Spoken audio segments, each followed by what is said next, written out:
They call you a narco princess. Not to your face. Never to your face. But you've heard it whispered by the men who stand guard outside your door. It's not a compliment. It's not an insult. It's just what you are. The daughter of the most powerful man in the most dangerous organization in the country. And just like any crown, this one comes with chains you didn't choose. Your earliest memory is armed men outside your bedroom door. You thought every child had that. You thought everyone lived behind 15-foot walls topped with cameras and razor wire. When you asked why you couldn't go to the park like the kids on television, you got silence. That silence taught you more than any answer ever could. There are people in this life who learn the business, who sit in rooms where decisions are made. You watch from the doorway sometimes, but when anyone notices, you get waved away. This isn't for you. You're too precious, too valuable. In the cartel, men move product and territory. Your job is different.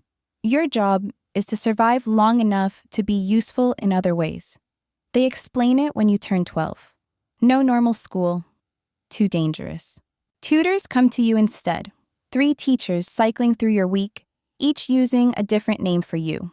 Maria on Mondays, Sophia on Wednesdays, Isabella on Fridays. Your real name is a secret that could get you taken. The tutors never ask about the armed guards or the bulletproof windows. They teach you mathematics, literature, 3 languages, then leave before dark, always before dark. Some kids in your world eventually earn more freedom. But you? 4 bodyguards everywhere. The bathroom is the only place they wait outside. You have never been alone. Not once, not ever. You try to make a friend at 14. A girl visits for a weekend, daughter of someone in the organization. You talk for hours, exchange numbers, promise to stay in touch. She texts you twice, then nothing. She's been relocated, they tell you, for her safety. That's when you understand.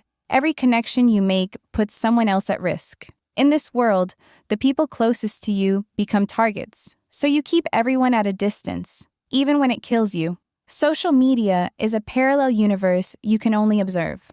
Other girls post photos of parties, beaches, boys. You scroll through their lives like a foreign film without subtitles. You create a fake account once just to see. You post a photo of your hand holding a coffee cup. Nothing identifying. Within an hour, a tech specialist is in your room confiscating your phone. You endangered yourself. You gave them a way to find you. Account deleted? You don't try again. You notice boys at 16. One at a dinner, probably a year older, smiling at you across the table. Your stomach does something strange. You try to talk to him by the pool after dinner. A bodyguard materializes between you before you can say 3 words. He's gone the next morning. The rules get explained to you that afternoon with brutal clarity. No boyfriends, no dating, no romance. Any boy you show interest in becomes a target. Either rivals use him to get to you, or your own people eliminate him as a security risk. Your feelings don't matter. In the narco world, love is a weakness that gets people killed. And you already know too many dead people. Alliances in this world are sealed with blood, and sometimes with marriage. 2 families, 2 organizations, united through a ceremony and a signature.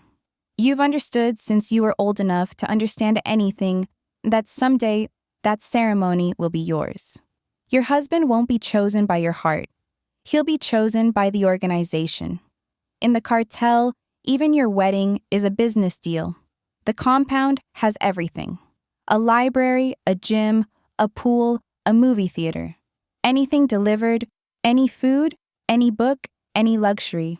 But not the one thing you want, to walk outside alone, to sit in a coffee shop without armed men watching the exits, to use your real name without wondering who's listening.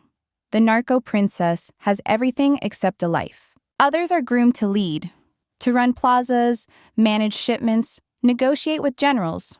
You're groomed to be protected. That's your role, your purpose. And the most dangerous part? Sometimes you think this is normal. That this is just how life works when you're born into the cartel. But the walls that keep rivals out also keep you in. You're 18 when everything changes. You're called into a room you rarely enter, the kind where decisions get made and people don't argue. A folder slides across the desk. Inside, a photograph of a man you've never seen. Mid-30s, expensive suit, cold eyes. His family controls operations across 3 states. The alliance will strengthen both organizations. You'll meet him next week. Your throat closes. You knew this was coming. But knowing something and feeling it arrive are completely different things. What if I say no? The words escape before you can stop them. Eyes around the room flash warnings. Someone looks at the floor.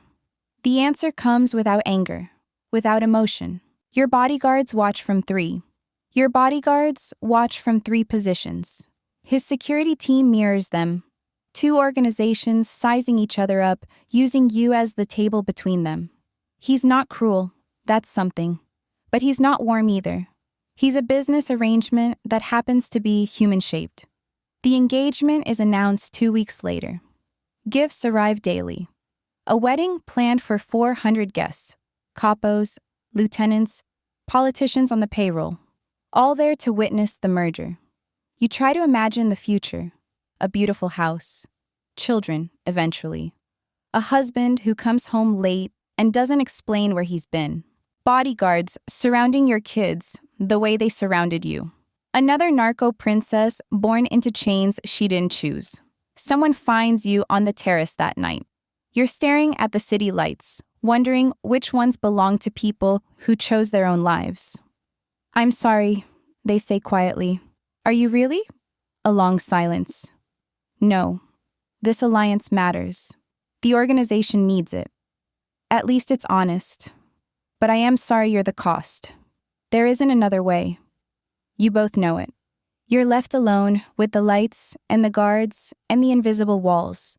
3 months before the wedding, the attack happens. Not on your family, on his.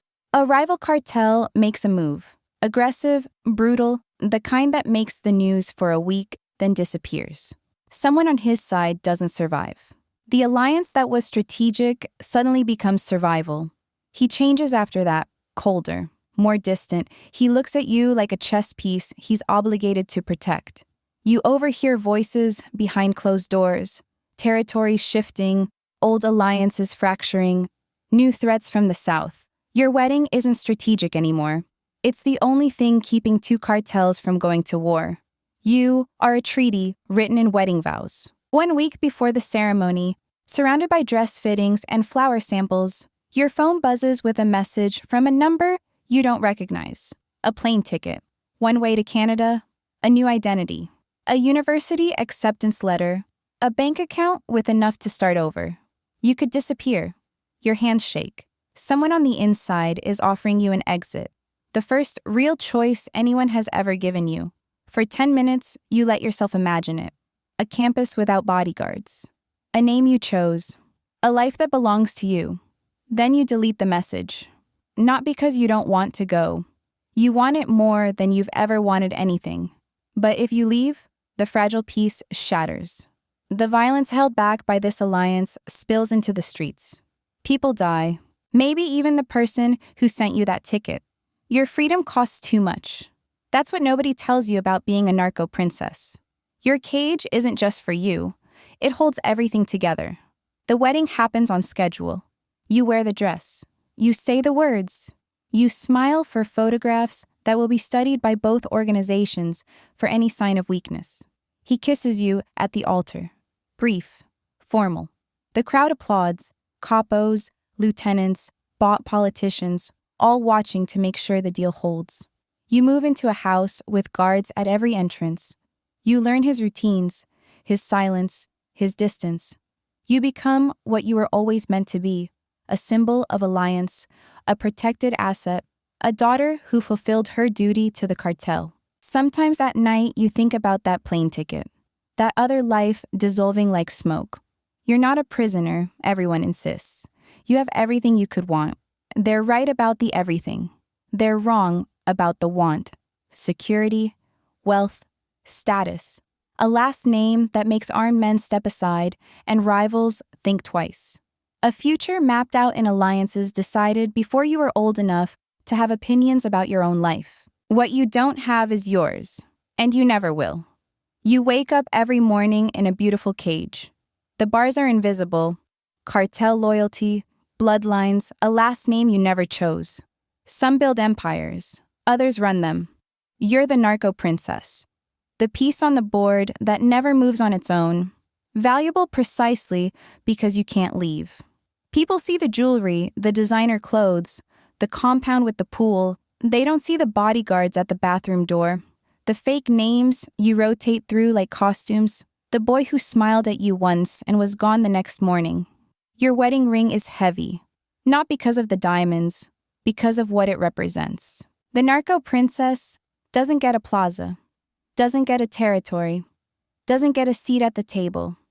She gets 4 bodyguards, a fake name, and a husband chosen by men who see her as an asset. She gets walls and silence, and a life that was never really hers to live.